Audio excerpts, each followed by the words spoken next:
জি,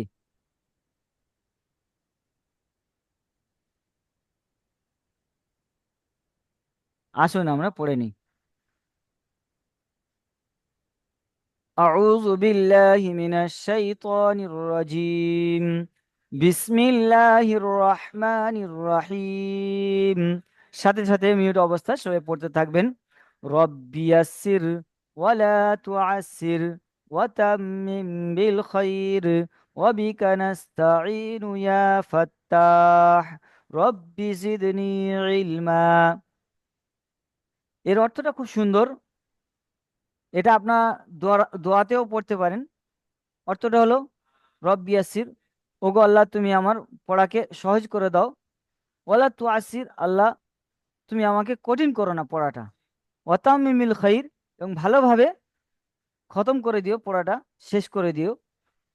ওয়াবিকা নাস্তাঈন, এবং আপনারই কাছে আমরা সাহায্য চাইছি।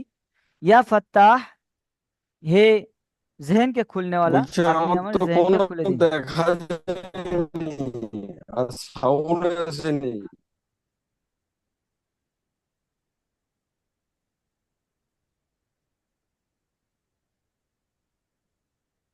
হ্যাঁ। খুব সুন্দরভাবে দেখা যাচ্ছে মৌলানা।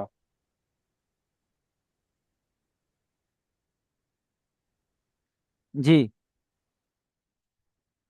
ওগো আল্লাহ, ইয়া ফাত্তাহ, ওগো আল্লাহ তুমি আমার জেহেনকে খুলে দাও। রব্বি জিদনি ইলমা, হে আমার প্রভু আপনি আমার এলিমকে বাড়িয়ে দিন। এবার পড়বো আমরা সবক নাম্বার 1।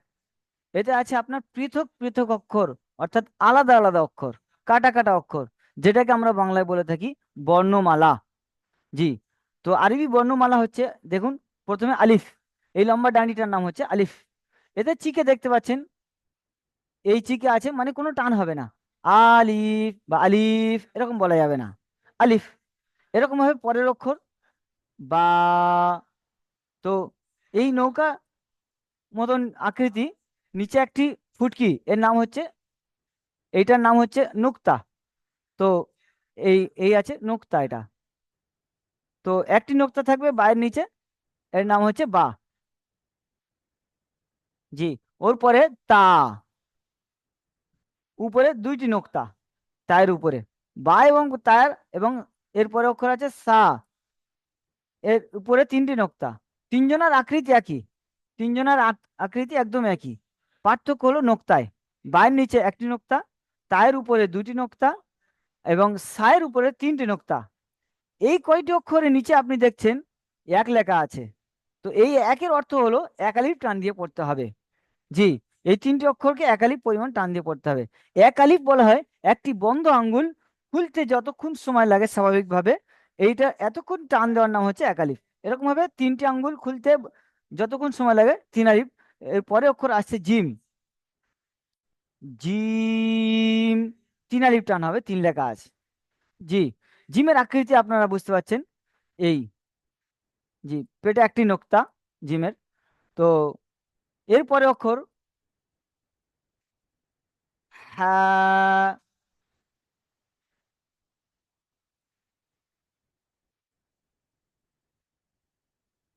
জি। তো এটা হচ্ছে হা, একালিপ টান। হ, এ তো একালিপ টান, কিন্তু স্টার, একটা স্টার জিনিস আছে। এই স্টারের অর্থ হলো যে এই অক্ষরটি পুর হবে। পুর অক্ষরকে মুখ গোল করে পড়তে হয়। হ, খা পড়া যাবে না, খা বললে ভুল হবে। জি। এরপরে অক্ষর দেখবেন দাল। দাল, তিন আলিপ টান হলো। জি। এবার খেয়াল করবেন, এই যে এক লেখা আছে, তো এক আলিফ টান হবে 12টি অক্ষর, এবং তিন আলিফ টান হবে এটা 15টি অক্ষর। আজকের আপনার এই আরবি বর্ণমালা একটা কথা খেয়াল রাখবেন, এটা প্রথমে বলার ছিল। আরবির টোটাল বর্ণমালা হচ্ছে 29টি, আজকের আমরা পড়ব 15টি। 3 5 15। তো 15টি পড়বো, এই জট পর্যন্ত পড়বো, সম্পূর্ণ পড়া হবে না। প্রথম সবক এটা আমাদের। জি। এরপরে দেখুন জাল। তো দাল এবং জালের আকৃতি একই, পার্থক্য হলো আপনার নোক্তা, একটি নোক্তা জালের উপরে আছে। আশা করি আপনারা বুঝতে পারছেন। জি। এতে তিন আলিফ টান আছে। র, এক আলিফ টান। এরপরে জা, দুজনের আকৃতি একই, নোক্তায় পার্থক্য। জি। এরপরে সিন, তিন আলিফ টান। এরপরে শিন, তিন আলিফ টান। নোক্তায় পার্থক্য, শিনের উপরে তিনটে নোক্তা। জি। এরপরে সদ, এটাও পুরক্ষর, স্টার আছে। জি।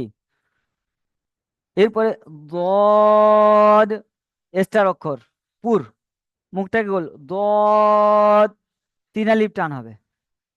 জি। আশা করি আপনারা বুঝতে পেরেছেন। এই ছিল আজকের সবক। জি। এরপরে ইনশাল্লাহ আপনাদের এর অক্ষর পরীক্ষা আছে। এখানে আপনাদের কে কতটা পড়ে এসছেন, কেমন আছেন, শিখেছেন, এখানে সব পরীক্ষা হয়ে যাবে। এই ছাড়া ছাড়া উল্টো পাল্টা করে দেওয়া আছে। এটা এর পরের দিন যখন আপনাদের সবক হবে তো এটা হয়ে যাবে ইনশাল্লাহ। আরেকটা কথা ছিল, আপনারা কেউ বাংলা, এই যে নিচে বাংলা দেওয়া আছে প্রতিটি অক্ষর, বাংলা দেখে পড়বেন না। এই বাংলা সর্ব জায়গায় থাকবে না।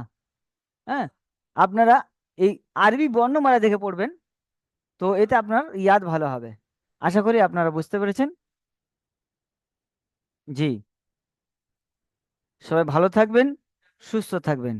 আবার ইনশাল্লাহ আপনাদের সাথে আজকের সোমবার, বুধবার দেখা হবে। তাহলে যে কটা বিষয় আপনাদের আমি বলতে বলেছি আপনারা খেয়াল রাখবেন বা বলেছি, আপনারা সবাই একবার হ্যান্ডাইস তুলে আমাকে দেখান যে আপনারা হ্যান্ডাইস তোলা শিখে গেছেন বা জানেন।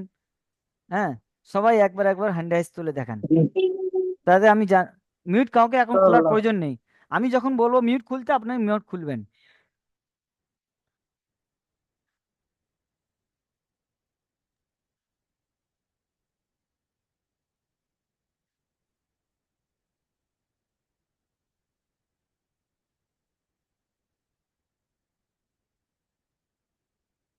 জি, মার্শাল্লাহ।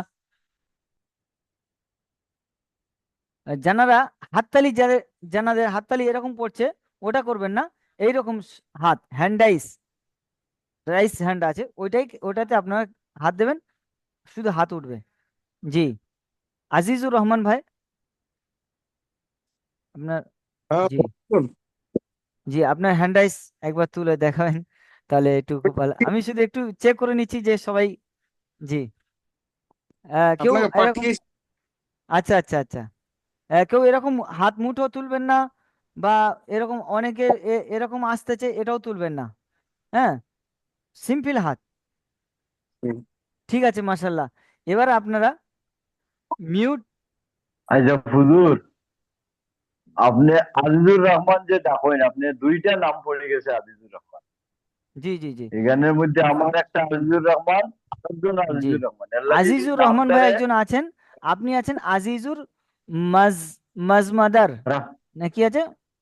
না না, আমার নাম আজিজুর রহমান মজুমদার। জি। যিনি বলছেন তারপরে আপনার আগে কথা বলছিলেন এই আজিজুর, MAZ MDER, জামাদার নাকি? আজিজুর, আজিজুর রহমান, AJIJUR। জি, এটা আপনার আজিজুর রহমান আমি পড়তে পারছি সম্পূর্ণ। আরেকজন যিনি আছেন ওনার নামটার সাথে এটা আপনার নামটা টকরাও হচ্ছে। তো আপনি বলুন আজিজুর, বলুন আপনার নামটা। আজ- হ্যাঁ, বলুন। আজিজুর রহমান মজুমদার। আজিজুর রহমান, আজিজুর রহমান মজুমদার। মজুমদার। আচ্ছা আচ্ছা, মজুমদার। মজুমদার। ঠিক আছে ঠিক আছে, মজুমদার। হ্যাঁ হ্যাঁ। ঠিক আছে ইনশাল্লাহ। ভালো থাকেন। আচ্ছা, কেউ এতে, হ্যাঁ, আরেকটা কথা বলি, কেউ স্ক্রিনে কেউ কোনো সময় দাগ দাগ কাটবেন না, বা কেউ অন্য সাইডে যাবেন না পড়া চলাকালীন। হ্যাঁ। জি। স্ক্রিনে কেউ দাগ কাটবেন না, এটা সবাইকে ভালোভাবে বলে দিচ্ছি। আহ, কেননা বারবার এরকম যা যে ভাই করবেন, তো আমাদের তার নাম লিখতে বলা আছে। নামটা আমরা শুধু লিখে নেবো, নিয়ে জমা দিলে ইনশাল্লাহ হয়ে যাবে। হ্যাঁ, কোনো অসুবিধা নেই। যারা অ্যাকচুয়ালি বুঝতে পারছে না, যাদের নেটওয়ার্কের সমস্যার জন্য একান্ত সমস্যা হয়েছে, ওরা কাইন্ডলি একটু চুপ করে মানে হুজুর সাহেবকে শুনবেন জি